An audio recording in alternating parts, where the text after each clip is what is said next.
ఈ రోజు కానీ ఎస్పి బాలసుబ్రహ్మణ్యం గారు కానీ బతికి ఉంటే ఈ ఈటీవీ ప్రభాకర్ కొడుకు పాట పాడాడు కదా స్టేజ్ పైన గుంజి గుంజి గుంజి గుంజి అని అక్కడికి వెళ్ళి కొట్టుకుంటూ కొట్టుకుంటూ పోలీస్ స్టేషన్కి అప్పగిచ్చేవాడు అనుకుంటా. ఎందుకంటే అంత దరిద్రంగా అంత చండాలంగా డైరెక్ట్గా బూతు పెట్టేశాడు. ఇప్పుడు ఈ పాట నోట్లో పాన్పురాకు నాన్నట్టుగా కుర్రాలు నోళ్ళల్లో నానిపోతూ ఉన్నది.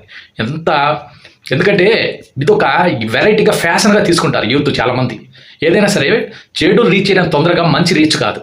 ముందు ప్లాన్ ఏంటి, నేను సినిమా తీశాను, ఇంతకుముందు సినిమా డిజాస్టర్ అయింది, కొన్ని కోట్ల రూపాయలు వాళ్ళ నాన్నగారికి నష్టం వచ్చింది, ఈటీవీ ప్రభాకర్ గారికి. ఆ ప్రభాకర్ కొడుకు చంద్రహాస్ హీరోగా ఇప్పుడు మళ్ళీ ఒక సినిమా నటించాడు. ఈ సినిమా మళ్ళీ హిట్ చేయాలంటే ఏం చేయాలి, ముందు ప్లాన్ చేసుకున్నారు. ఒక సాంగ్ పాడాలి, ఈ సాంగ్ ఏదో ఒకటి సెన్సేషనల్ అంటే వివాదాస్పదంగా పాడాలి. ఇలా బూత్ పెట్టి డైరెక్ట్గా బూత్తో ఒక పాట పాడేస్తాను. తర్వాత దీని గురించి పబ్లిక్ మాట్లాడుకుంటుంది, సోషల్ మీడియాలో చర్చలు జరుగుతాయి, న్యూస్ ఛానల్స్లో చర్చలు జరుగుతాయి. తర్వాత ఈ పాట గురించి నా సినిమాకు కూడా పబ్లిసిటీ వచ్చేస్తుంది. తర్వాత సినిమాని రిలీజ్ చేస్తే సినిమా బాగుండకపోయినా యావరేజ్ కలెక్షన్లు కొద్దిగా లాభాలతో బయటపడవచ్చు అనే ఒక దిగజారుడుతనం ఉపాయాన్ని కనిపెట్టి ఈ విధంగా ఒక బూత్ పాట పాడేశాడు. గుంజి గుంజి గుంజి తర్వాత ఏదో ఒక చెప్పాలంటే అంత చండాలమైన పాట, దరిద్రమైన పాట. అసలు తెలుగు భాష అంటే ఎంత గౌరవం ఉండాలి. అదే తమిళ భాషలో తమిళోళ్ళు ఇలాంటి పాటలు పాడుంటే నిజంగా తమిళనాడులో మామూలు కొట్టుండేవాళ్ళు కాదు. ఎందుకంటే తమిళ వాళ్ళకి వాళ్ళ భాష పట్ల విపరీతమైన ప్రేమ. ఇలాంటి బూతులు అనేది వస్తాయి. యాక్చువల్గా ప్రైవేట్ విషయాలు. ఇవి పాటలు అంటే సొసైటీ ఒక సినిమాను చూస్తుంది, చిన్నపిల్లలు చూస్తారు, లేడీస్ చూస్తారు, పెద్దలు చూస్తారు, అందరూ సినిమా అనేది చూస్తారు. అలాంటప్పుడు మనం ఎంతో బాధ్యతగా ఆ సినిమాలో ఏ కంటెంట్ ఉన్నా సరే చాలా బాధ్యతగా మనము దాన్ని ఎగ్జిక్యూట్ చేయాలి. సాంగ్ కానీ లేదంటే సీన్స్ కానీ ఏవైనా సరే అంత జాగ్రత్తగా ఉండాలి. ముఖ్యంగా సినిమాలు అనేటివి సొసైటీని ఎంతగానో ప్రభావితం చేస్తాయి. ముఖ్యంగా యూత్ అంటే టీనేజ్ కుర్రాన్ని ఎక్కువ ప్రభావితం చేస్తాయి. ఇప్పుడు నువ్వు బూత్తో ఆ ఈవెంట్లో స్టేజ్ పైన ఓన్గా పాడి అలా గుంజి గుంజి అనే ఒక బూత్ పెట్టేస్తే దానివల్ల ఎవరికి ఉపయోగం, ఎవరికి లాభం? ముఖ్యంగా నోట్లోకి వెళ్ళిపోయింది ఇది రాకెట్ లాగా. ఇప్పుడు డైరెక్ట్గా యూత్ ఈ మధ్య కొత్తగా యూత్లోకి వచ్చుంటారు కదా, 10th క్లాస్ ఆపేసి 10th క్లాస్ అయిపోయిన తర్వాత వాళ్ళకి ఎక్కువ రీచ్ అయిపోతాయి ఈ పాటలు. తర్వాత వాళ్ళు సొసైటీలో ఇలా పాడుతూ తిరుగుతూ ఉంటే ఎన్ని గొడవలు అవుతాయి, ఎంత చెడ్డ పేరు తెచ్చుకుంటారు. ముఖ్యంగా మళ్ళీ ఇలాంటి పెదవ వేషాలు సినిమాలు తీయకూడదంటే ఇప్పుడు నాకు తెలిసి సారీ చెప్పేస్తారు, సినిమాల పాటను తీసేయచ్చు బహుశా. కానీ ఇతనికి ఆల్రెడీ సినిమాకు రావాల్సిన పబ్లిసిటీ వచ్చేసింది. అదేదో పేరు బరాబర్ ప్రేమిస్తా అంటే సినిమా పేరు. ఇప్పుడు ఆ సినిమాని పూర్తిగా బ్యాన్ చేయాలి. ఎందుకంటే ఆ సినిమా కోసం, ప్రమోషన్ కోసం, ఆ సినిమా పబ్లిసిటీ కోసమే ఈ పాటను పాడాడు. ఇలాంటి పాటలు పాడటం వల్ల సొసైటీకి సమాజాన్ని ఎంతో ప్రభావితం చేస్తుంది చెడుగా. కాబట్టి ఇట్లాంటి సినిమాల్ని బ్యాన్ చేస్తే ఇంకొక వ్యక్తి ఇలాంటి పనులు చేయకుండా దీని నుంచి ఇన్స్పిరేషన్ తీసుకోకుండా భయపడతాడు.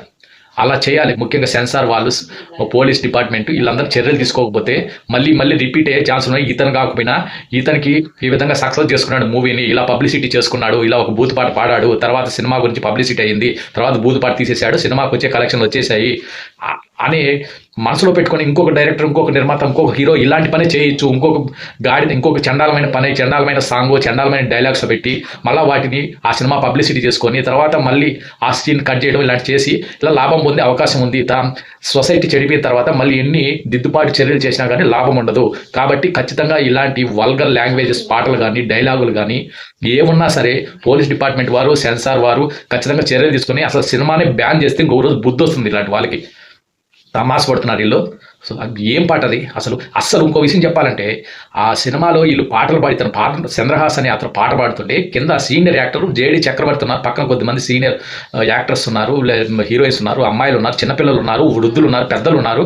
వాళ్ళ ముందర ఇంత దరిద్రంగా గుంజి అంటే బూత్ పాట పాడేయడము, వీళ్ళు నవ్వుతూ సరదాగా ఏదో మంచి పాట అయినట్టుగా మైమరిచి తల ఊపుకుంటూ ట్యూన్కు తగ్గట్టుగా ఉంటే చూస్తే ఆశ్చర్యం వేస్తుంది. చెప్పులతో ఇసిరి కొట్టుంటే వాళ్ళకి బుద్ధి వచ్చిండేదేమో అనిపిస్తుంది. యాక్చువల్గా అయితే ఇప్పుడు సొసైటీ చెడిపోయిందేమో, ఎవరు పట్టించుకోవడం లేదు ఇలాంటి విషయాలు. ఒకప్పుడు ఇదే పాట కానీ ఒక 20 సంవత్సరాల ముందు కానీ స్టేజ్ల పైన పాడుంటే ఖచ్చితంగా చెప్పులు వేసేసేవాళ్ళు. కానీ ఇప్పుడు ఎందుకో అది ఎవరు రెస్పాండ్ కావడం లేదు, ఎవరికి బాధ్యతగా ఫీల్ కావడం లేదు. అంత సీనియర్ యాక్టర్ నుండి జేడి చక్రవర్తి కూడా సినిమా చూసినట్టు చూస్తాడా, నవ్వుతూ ఉంటాడా? పోయి ఒక 2 పీకితే సరిపోయింది కదా, తప్పే ఉంది.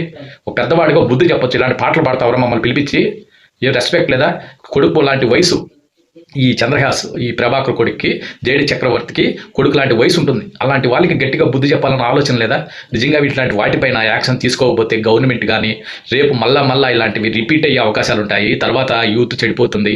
ఎందుకంటే సినిమాల ప్రభావం ఈ మధ్య కాలంలో చాలా చాలా ఎక్కువ ఉంది. సీరియల్స్ సినిమాల ప్రభావం, సినిమాలు తీసేవాళ్ళు సీరియల్ తీసేవాళ్ళు కూడా ఈ సొసైటీని గుర్తు పెట్టుకొని బాధ్యతగా ఫీల్ అయ్యి ఎలాంటి డైలాగులు వాడాలి, ఎలాంటి పాటలు వాడాలి, ఇవన్నీ మనసులో పెట్టుకొని కాస్త గౌరవప్రదంగా ఉండే సాంగ్స్ కానీ డైలాగ్స్ కానీ ఉపయోగించాలి. లేదంటే సొసైటీ చెడిపేసే వాళ్ళు అవుతారు. వీటిపైన ఈ ఎవరైతే అధికారులు ఉన్నారో దృష్టి పెట్టి ఖచ్చితంగా కఠినమైన చర్యలు తీసుకోకపోతే ఇలాంటి చంద్రహాసులు ఇంకా 100 మంది పుట్టి ఇలా 100 మంది తయారయ్యి ఇలాంటి దరిద్ర కొట్టు డైలాగులు పాటలు పాడేసి సొసైటీని చెడిపేస్తారు. గుర్తుపెట్టుకోండి. జై